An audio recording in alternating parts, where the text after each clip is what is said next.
Olá pessoal, tudo bem?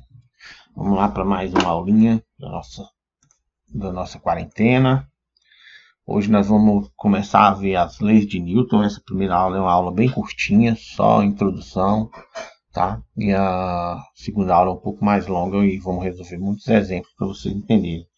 É um dos capítulos mais importantes do estudo da física, tá?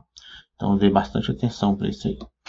Bom, o Newton escreveu esse livro aí, a tradução mais ou menos seria Princípios Matemáticos da Filosofia Natural. Foi publicado a primeira vez em 5 de julho de 1687, onde lá tem as 3 leis de Newton e mais alguns conteúdos que a gente ainda vai estudar esse ano, ainda, se Deus quiser, se der tempo, né? Bom, se você estiver acompanhando o livro aí, a introdução do livro, neste capítulo nós vamos iniciar o estudo da dinâmica, que eu expliquei na primeira aula lá que a gente teve, de apresentação do curso, que a mecânica era dividida em cinemática e dinâmica, né? E que agora a gente vai começar o estudo da dinâmica, procurando responder a diversas perguntas, tais como o que provoca o movimento. Lembra que a gente estava estudando o movimento dos corpos, mas sem explicar por que um corpo se move de uma determinada maneira. Apenas estudávamos a velocidade, a posição, né, e o deslocamento dele.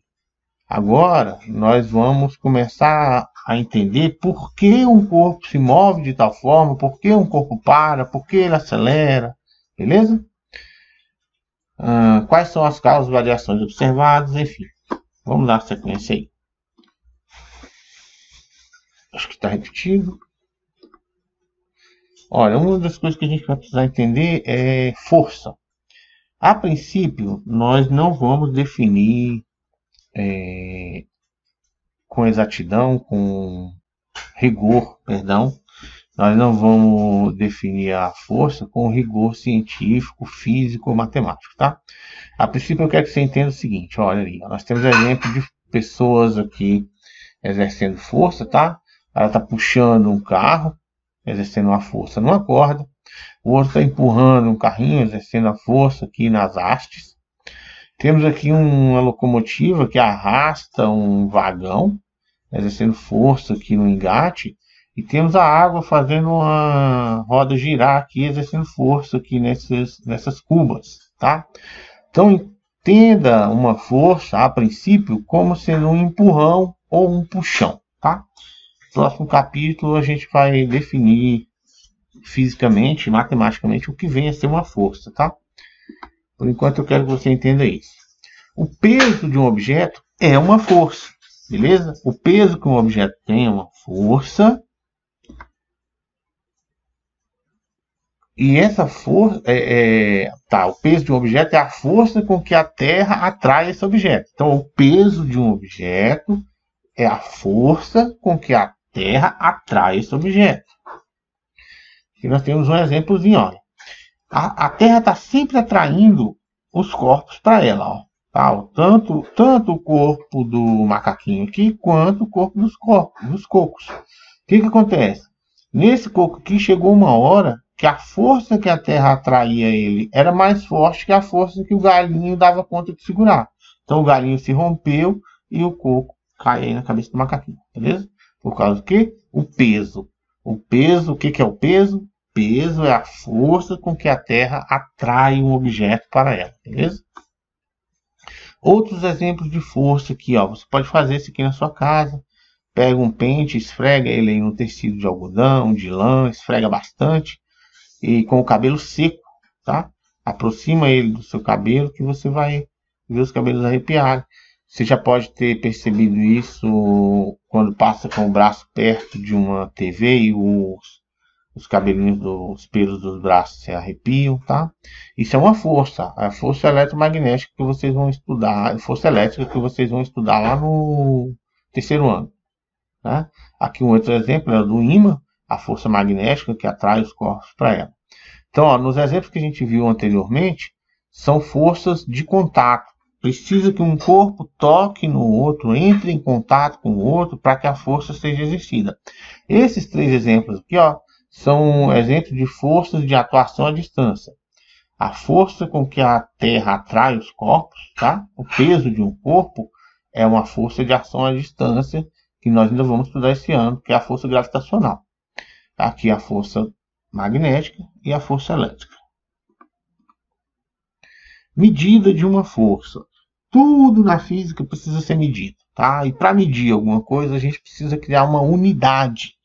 E depois de criar uma unidade, a gente cria múltiplos e submúltiplos dessa unidade. Para a força, o que foi feito foi o seguinte, olha só. Você construiu lá um objeto de um tamanho específico, de um material específico. Por exemplo, platina. Você pega um cubo de platina, de 1 centímetro de lado, de 1 centímetro de... Perdão, de 1 centímetro de aresta. Um cubo, tá? Cada aresta dele tem 1 centímetro, por exemplo, tá? Aí construiu aquilo lá, colocou ele numa mola aqui, ó. E essa mola distendeu um determinado comprimento. Pronto. Aí disseram, olha, esse cara aqui é 1 quilo. Um cubo de platina, isso é só um exemplo, tá, pessoal? Isso não é para você, não é rigor aqui não. Depois você pesquisa aí na internet qual é o quilo padrão. Por enquanto, só como exemplo aqui, tá? Pegou um objeto de um determinado tamanho, colocou e distendeu a mola. Aí ele falou, olha, isso aqui pesa 1 quilo. Qualquer coisa que distender a mola 2 vezes, vai ser 2 quilos. Que distender a mola 3 vezes, 3 quilos. Beleza? Então, por meio da deformação da mola, podemos medir o peso de um objeto. Ou o valor de uma força qualquer, que é o caso da mãozinha puxando aqui. Beleza? Eu posso ir lá na balança, puxar e ver quantos quilos de força eu dou conta de fazer. Basta saber quantas vezes mais eu vou esticar a mola do que o quilo padrão. Então, para medir qualquer grandeza, é necessário escolher uma unidade de medida. No caso da força, a unidade escolhida pelos físicos é o peso de um objeto padrão, que eu acabei de falar, tá?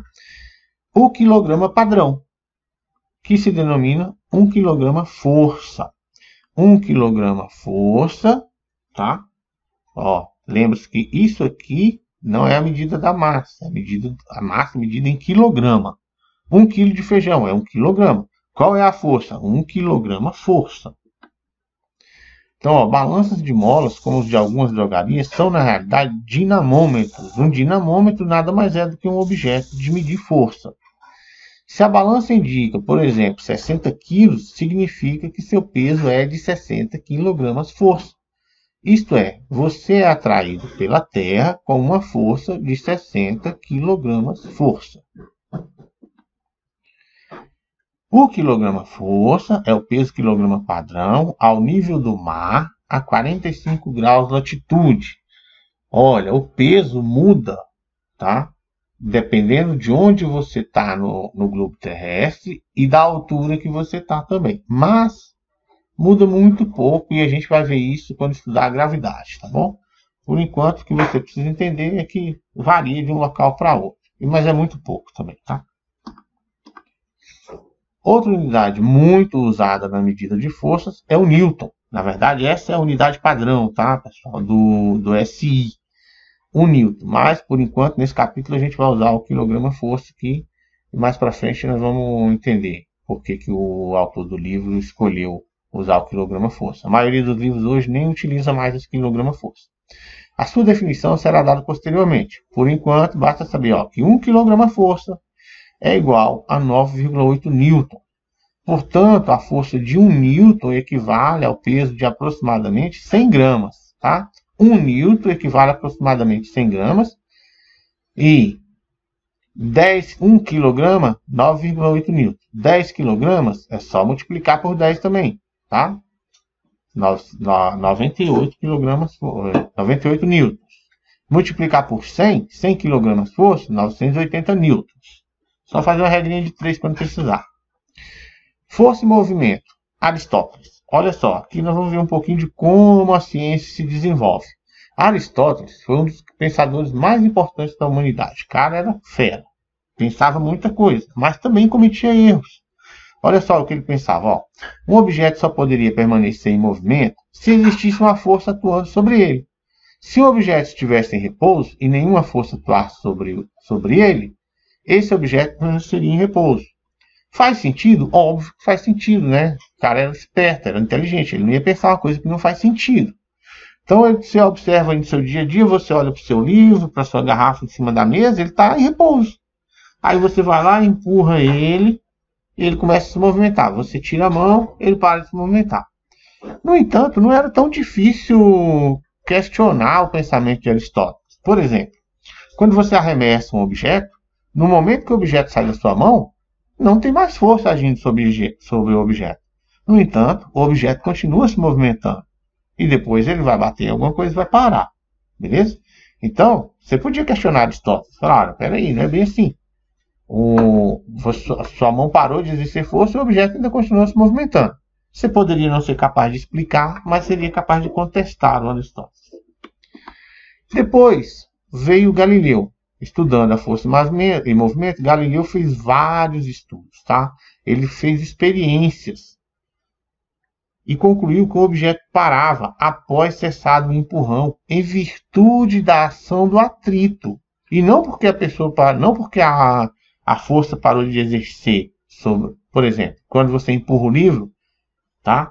Não é porque você parou de empurrar o livro que ele vai parar, que ele vai entrar em repouso. Ele vai entrar em repouso por causa do atrito da superfície que está sendo que o livro foi empurrado, que vai segurar ele, beleza? Então, aqui ele diz, que é em virtude da ação do atrito entre a superfície e o objeto, cujo efeito seria sempre de retardar seu movimento, ou seja, o efeito do atrito é sempre parar o objeto. Como que ele fez os experimentos? Ele pegou o mesmo objeto, aplicava a mesma força, e ele foi mudando a superfície onde ele estava. Quanto mais rugosa a superfície, mais rápido o objeto parava. Por exemplo, você pega uma bola e enrola ela numa areia fofa, tá? Na areia da praia ali, quando está sequinha, você vai ver que a bola fica parando. Na areia molhada, já compactada, ou mesmo no asfalto, essa bola vai rolar bem mais longe se você aplicar a mesma força nela. E quanto mais liso for o piso, mais longe vai a bola. Beleza? Então o Galileu chegou à conclusão que o objeto está em movimento. Mesmo que uma força esteja... chegou à conclusão de que o objeto pode estar em movimento, mesmo que nenhuma força esteja agindo sobre ele. Beleza? Quando a experiência... Isso eu já falei para vocês. Ele foi tornando a superfície mais lisa, e quanto mais lisa, mais longe o objeto ia. Beleza? Então, ele concluiu o seguinte: se o objeto estiver em repouso, é necessária a ação de uma força sobre ele para colocar ele em movimento. Foi isso que o Aristóteles disse. Ou, que o Galileu disse, perdão. Mas nisso aqui ele concorda com o Aristóteles, né? Para um objeto se mover, precisa agir uma força sobre ele. Mas uma vez iniciado o movimento, cessando a ação das forças que atuam sobre o objeto, ele vai continuar em movimento indefinidamente, em linha reta e com velocidade constante. Isso aqui já é contra o que Aristóteles falava. Os dois concordam nisso aqui. Se o objeto está em repouso, para ele se mover, uma força tem que agir sobre ele. Mas isso aqui o Aristóteles dizia, cessou a força, o objeto para. O Galileu disse, não é assim. Cessando a ação das forças que atuam sobre o objeto, ele vai continuar em movimento e vai se mover indefinidamente, em linha reta e com velocidade constante. E por que a gente não vê isso acontecer, professor? Porque nós sempre temos uma força agindo sobre o objeto. Sempre vai ter a força do atrito parando sobre o objeto. Beleza? Agindo sobre o objeto, fazendo com que ele pare. Ele sintetizou todo esse pensamento no seguinte: inércia. As expressões de Galileu levaram a atribuir a todos os objetos uma propriedade denominada inércia, pela qual um objeto tende a permanecer em seu estado de repouso ou de movimento. Então, existe uma coisa chamada inércia que todo corpo tem, que é o que? Se o corpo está em repouso, ele tende a permanecer em repouso, a não ser que uma força haja sobre ele. Ou, se esse corpo está em movimento e nenhuma força agir sobre ele, esse corpo vai permanecer naquele estado de movimento. Beleza? Esse é o princípio da inércia de Galileu. Nós temos aqui alguns exemplos disso. Ó. Quando o carrinho vinha aqui em linha reta, quando ele faz a curva, a caçambinha, a carrocinha se desprende. Você já deve ter visto isso acontecer de alguma, não num carro, mas enfim, algum exemplo do seu dia a dia. Ou pela inércia que esse corpo tem, ele seguiu reto. Beleza? Outros exemplos aqui. Quando numa arrancada, aqui mostra o exemplo de que o cavalinho estava parado, ele dá uma arrancada e o camaradinha vai para trás, entre aspas, tá? Na verdade, ele não vai para trás, ele fica no lugar onde ele estava, o cavalo que vai para frente. Se você já pode ter passado por isso aí no ônibus, já viu alguém estar em pé no ônibus e o motorista dá uma arrancada mais brusca, a tendência de você olhar para a pessoa e falar que ela foi para trás. Na verdade, ela não foi para trás. Ela está ficando no local onde ela estava em relação à terra e o ônibus está indo para frente. Então, em relação à terra, a inércia fazia com que o corpo permanecesse em repouso em relação à terra. Aqui um outro exemplo da freada brusca. O cavalinho vem correndo, correndo, correndo e freia, tá? Em relação à terra, esse camarada estava se movimentando, então a tendência dele, por inércia, é continuar se movimentando. Por isso, ele não é atirado para a frente. Na verdade, é o cavalinho que para e ele continua o movimento dele. Então, a primeira lei de Newton, que é a lei da inércia de Galileu, o Newton, estudando o trabalho de Galileu e de outros grandes pensadores antes dele, concluiu o seguinte, olha, que na ausência de forças, um objeto em repouso continua em repouso, e um objeto em movimento move-se em linha reta com velocidade constante. Veja que aqui ele já dá uma aprimorada no raciocínio. Então, vamos ver alguns exemplos aqui. Ó. Duas forças, F1 e F2, atuam sobre um pequeno objeto. F1 é vertical para baixo e vale 8 newtons, enquanto F2 é horizontal para a direita e vale 6 newtons. Letra A. Usando uma escala de 1 cm para 2 newtons, desenhe uma figura mostrando os vetores que representam F1 e F2. Letra B. Nessa figura, desenhe a resultante das forças F1 e F2 e, usando uma régua, determine o módulo dessa resultante. Eu fiz aqui, usei a réguazinha do PowerPoint e fiz lá. Ó. Desenhei o objeto, desenhei uma força vertical para baixo, que é o peso do objeto. Ele disse que pesava 8 newtons e cada centímetro vale 2 newtons. Então, como era 8 newtons, eu tenho uma flechinha vetor de 4 centímetros. O outro era 6 newtons para a direita, horizontal para a direita, vale 3 centímetros. Utilizando lá a soma dos vetores, que a gente aprendeu há umas 2 ou 3 semanas atrás, nós podemos usar a regra do paralelogramo, ou seja, eu trago esse vetorzinho para a ponta desse, ou esse daqui para a ponta desse, a gente fecha o paralelogramo, ó, beleza? E a resultante das forças é o vetor que nasce na origem e vem até o encontro das duas aqui, ó, beleza? Agora você observa aqui, ó, nós temos dois triângulos retângulos, que são iguais, tá? Dois triângulos retângulos. Esse médio tem um cateto de 4 centímetros, 3 centímetros. Lá a mesma coisa, ó.